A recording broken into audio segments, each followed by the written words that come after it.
Hello, this is Justin Williams with the Wolfpacker. I'm joined by former Wolfpack defensive end and current Canadian Football League defensive end Mike Rose to break down the 30-29 win we witnessed of the NC State Wolfpack over number 24 Pittsburgh Panthers in Heinz Field on Saturday. But before we get too far into the episode here, this podcast is brought to you in part by JFQ Lending. With interest rates below 3%, there has never been a better time to lock in a low fixed interest rate on your mortgage. You'll never need to think about refinancing again. Set it and forget it.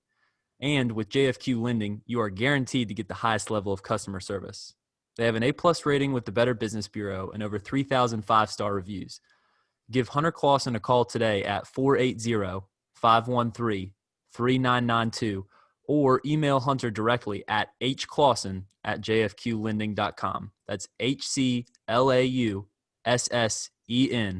at jfqlending.com. JFQ Lending, Inc., Equal Access Lender, licensed in over 40 states, www.jfqlending.com. And while you're at it, go over to thewolfpacker.com and use promo code PACK60. That's promo code PACK60 for a free 60-day trial to our premium content, news, and analysis of everything Wolfpack athletics. We're now 3 weeks into the football season with 8 more games to go in this abbreviated 2020 year of coronavirus, and men's basketball coming up in November 25th. So if you take advantage of the deal now, you'll catch the tail end of the deal towards the beginning of basketball season. But we're talking about football today because it was a big NC State win yesterday up in Heinz Field. NC State with their first road victory over a ranked opponent since 2017. It was an upset win in Tallahassee over the Florida State Seminoles, but a big win for this NC State team that now moves to 2-1 overall and 2-1 in the ACC. And it showed a lot of character and grit coming off of the 45-24 loss in Blacksburg last week where, I mean, frankly put, NC State just lost the battle at the line of scrimmage and was kind of manhandled by the Hokies, and then, had a tough task this Saturday against the Pittsburgh Panthers, who hosted one of the nation's top defenses and really put them to the test and kind of out-physical. They outmanned Pittsburgh. So, Mike, just kind of your initial takeaways from this big win. I saw a different game. I saw a different energy this week. Definitely. They started fast, which they did before against Wake Forest. But what I saw that I haven't seen in NC State in a while is it was a great finish. They finished the job offensively. They're doing their thing offensively. And I think that if you can consistently put up those points, you can win more games until the defense catches up. Well, speaking of the defense, I think we should talk about that first because the defense stepped up yesterday. Of course, the biggest story is Devin Leary with his record day of 336 yards, 4 touchdowns, and no interceptions, most importantly. And we will get to him, no doubt about it. But you're a defensive guy. You were disappointed with the defensive effort against Virginia Tech, particularly the 300-plus running yards that they gave up. But NC State's rush defense stepped up yesterday, stopped the Panthers to just 92 yards on the ground, which translated to 2.5 yards per carry, a much, much better rate than the first 2 games. Mm-hmm. So really, what did you see as the difference against the Pitt Panthers just in terms of stopping the run? Tackling. It just came down to tackling. They made the tackles. At the end of the day, they wrapped them up. They took them to the ground on first contact instead of the second or third guy. They're still flying to the ball, but they're making the tackles. And at the end of the day, that can save you a lot of the time if the first guy makes the tackle. Well, you and Coach Dorn had a similar answer. I asked him basically the same question yesterday following the win. And, we saw it there for 4 hours basically. NC State just came to hit.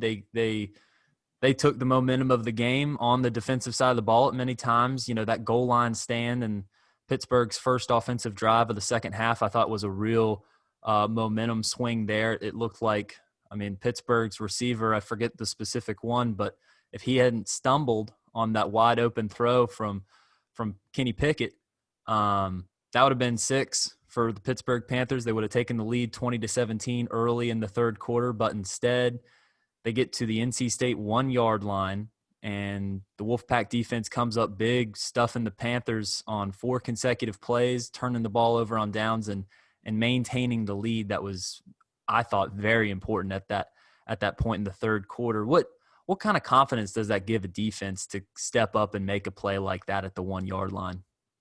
I mean, it gives you amazing confidence because it puts you in a better situation. It gives the ball back to the offense, and it gives you more opportunities to score. I mean, every time you take the ball away, it's another opportunity for your O to score. Speaking of scoring, there was one explosive play that the defense almost made with the called back pick 6. I believe it was Jakeem Harris that caught the interception and returned it to the house. But NC State's backup nickelback, Little 19. Yep, he's a freshman, and I can't believe I'm drawing a blank on his name right now. Pierre Lewis. Yeah, thank you for bailing me out there. He was in the game as Tyler Baker-Williams' backup, who was unable to make the trip Saturday, which was a big loss in that secondary. But he lays a big hit on Kenny Pickett. It, clearly was a targeting. I mean, he went for his head. And you hate to see it for a true freshman like that. He saw the opportunity. There's probably a lot of emotions in that. I mean, I'd rather a true freshman do that than, a junior, senior. Right. So, I can't say I'm too upset with the kid. He just wanted to make a play. No. I mean, I don't think there's anything to be upset with from an NC State standpoint. I mean, that's the type of physical mentality that you want to see on that side of the ball. And it was, a beautiful play beginning to end with the big pressure, the blow-up hit, which caused the interception. It's just, you hate to see that it was called back because of that, and you really hate to see that he unfortunately was ejected from the game because of the targeting penalty. But luckily, NC State does come out with the win, so really no sweat there, and something that I'm sure he'll learn from moving forward. Oh, for sure. You could correct that in practice. I'm not a big fan of the ejection for targeting. I believe that, give him a 25-yard penalty, but when you're talking about a young man, these aren't paid players, essentially. You got to look at it. They only have so many opportunities to play this game in college, and you take that away from them. I think that, sit them out for that rest of that quarter maybe, but the full ejection I'm not a fan of. Well, we know through 3 games that nose tackle Liam McNeil is going to be a force to reckon with up the middle, and I think that was really where the run defense started. I mean, every play that he was in, he just dominated the line of scrimmage, and, his defensive ends were able to complement him well. The linebackers flew around and made plays, and, well, it was really evident with Peyton Wilson back in the game, Drake Thomas back in his usual position, and Isaiah Moore stepped up and made some plays, and another big game for him. I like that kid, Isaiah Moore. Yeah, he I think like him. He had at least a couple tackles for loss. Let's see here. No, he had 1, but a collection of tackles for loss. Drake Thomas with 1.5, Cecil Powell with 1, Devon Boykin with 1, Jakeem Harris. I will say this. I do believe Tanner Engel played, correct? He did, and that was And I think that was the difference in the defense. I think, him playing and Peyton Wilson playing, those two together, I think the defense looked much better, and I don't think it's a coincidence that those two guys are back. Not at all. And that, when he came out of the game a couple times just for a snap or two because of cramps, and you have to wonder how often he was able to practice in the last 2 weeks since he had been out due to injury. Maybe it was just a matter of conditioning with those cramps and everything. But every time, he would receive some medical attention or get the pickle juice from the trainers to stop the cramps, you almost your heart kind of stopped as an NC State guy watching that game because you just knew how important he was in that secondary, that had the injuries. You go without your backup, Rakeem Ashford from last week. Martin, he had the scary hit last week. Younger and younger, and it's not even their fault. They're getting younger by default. It's not ideal I mean, they keep getting so young. They might be out there with all freshmen. Eventually, that might end up being the case. Hopefully not. I mean, so the only thing I can say is if these young guys take this experience and if they can pull together I'd rather it be this year. But even if they can't get it together this year, they're all getting valuable minutes for the future also. Well, all in all, I mean, I don't know if you can ask for anything more from that young defense considering the circumstances in the secondary. I mean, of course, Kenny Pickett did have a big day. He threw for 411 yards, but the defense made stops when it needed to, particularly on that fourth down drive. They set the tone. They stopped the run. They made Pittsburgh a one-dimensional offense, and, you know, they took the loss of Kenny Pickett having a big game, but when you've got a quarterback that's eating on the other side and you get the ball last, that's how you win the ball game. So all in all, I'd say it's safe to say that was by far the best defensive performance NC State put together this season. Far. And they'll get better. And I think that if it was me, I would rely on that offense right now. They're pushing you guys. So if I'm a coach, I'm telling my defense, listen, the offense is going to score points. So all I need you to do is keep them under 25. Fair enough. Because right now the offense is pushing. I mean, I haven't seen an NC State offense that's put up as many points since Jacoby was there. I mean, Ryan Finley, I wasn't there for him, but they're putting up points. So it's certainly looking more like the norm of what NC State fans had become accustomed to having the NFL quarterbacks in the program with Brissett, with Finley, and of course you've got all the pros and the skill positions surrounding them. But Leary steps up and has his biggest game of his NC State career, as we mentioned, 336 yards, 4 touchdowns. He was 28 for 44, so a solid completion percentage there. And most importantly, no interceptions. That was the biggest thing with him last year. You know, he showed the flashes with his arm. At times it looks like he was struggling to understand the offense last year, but this year from the, let's say, five and some change quarters that we've seen him in the game, you know, you can throw out the garbage time against Virginia Tech. You don't know what to make of that you don't know the personnel that's in for NC State or the opposing defense, but he starts against one of the best defenses in the country and comes out and has a performance like that and doesn't throw a single interception. I mean, he just looks so smooth in Tim Beck's offensive system. I think it's safe to say that you should expect more to come from that just based on how comfortable he looked. You can definitely build off what he's doing. And I think the most encouraging thing was, you know, entering this game, a lot of the talk about the offense was, well, the strength is clearly the running backs. And I still believe that that's fair to say. But you got it done even without the run game. Pittsburgh entered this game as the best run defense in the country. They were averaging opposing offenses to about 60 yards a game, and it just so happens NC State 62 rushing yards on the night.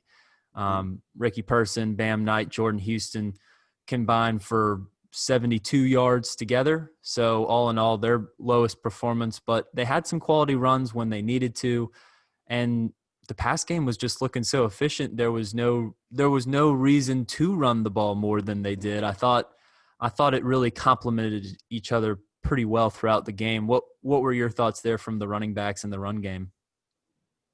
I mean, they were doing the O-line was doing what they normally do. It's just, you know, Pittsburgh was there. I think Pittsburgh made a decision that after seeing what I saw on film, they were like, all right, we're going to try to make them a passing offense. They can't beat us with the pass. We're going to stop the run. I mean, it was good to see, you know, the tight end, you know, Angeline. Yep. You know, he came through in Emezi number 86. Yep, Emeka Emezi. He stepped up big, and, you know, maybe that's the change in a quarterback. You know, you found a connection. I think they had a genuine connection, and I want to see more of that. You know, there's not like the running backs are taking a seat. You're not going to run for 100 a game. That's just how it goes. I think that they'll always have that strength, but it is nice to put on film, you know, 300 yards passing for next week.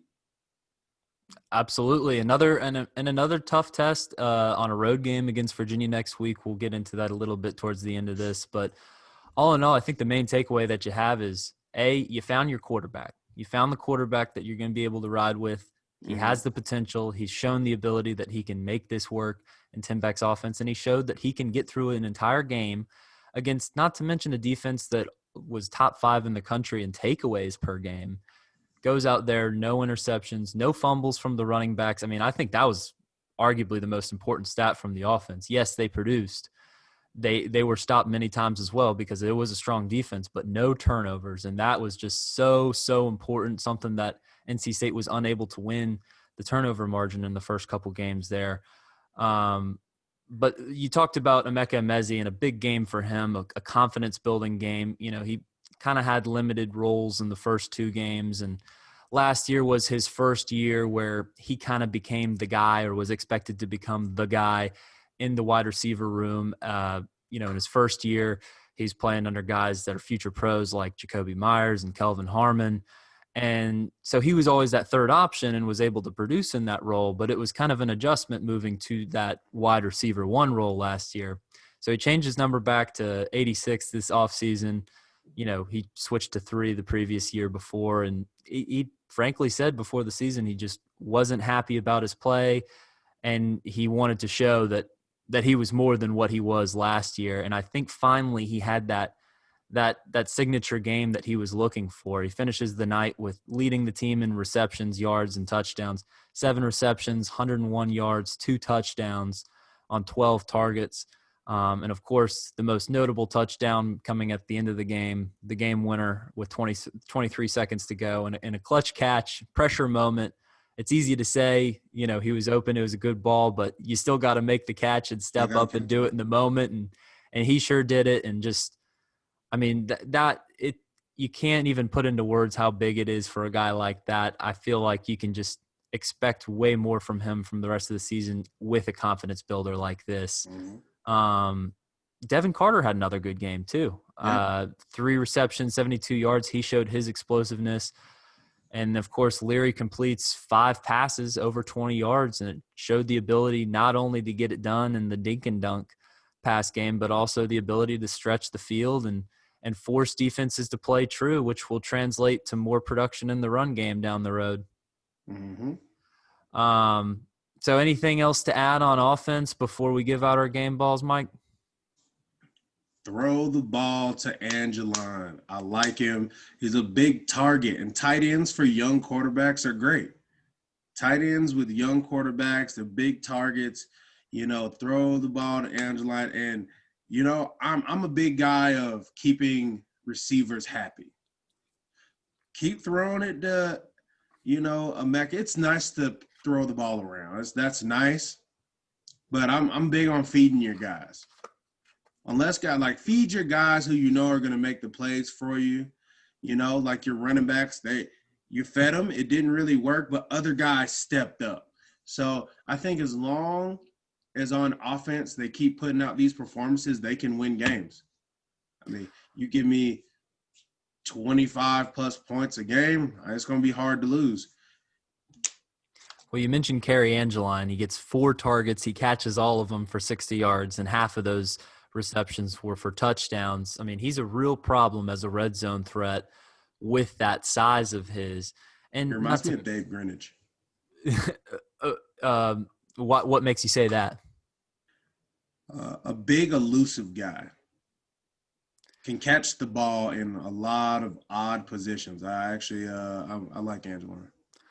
Well, of course, he was the leading receiver in terms of touchdown catches last year. So we already knew he was the red zone option, but, you know, nice to see him get involved in the open field. And, I mean, a really solid game from all the tight ends as well, not only in the receiving element, but also the blocking element. Dylan Parham and Dylan Autenreith as well, big parts of the run game and the pass protection. And we can't go praising Devin Leary so much without giving the O-line some praise too. I mean, that was a tall task stopping that pass rush, which again ranked towards the top of the country. I think they were averaging about 6 sacks a game, only give up 2 sacks after, a tough, disappointing performance against Virginia Tech where you do give up 6 sacks.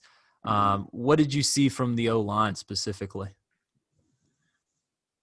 They just looked more. They look more in harmony than they did in the Virginia Tech area.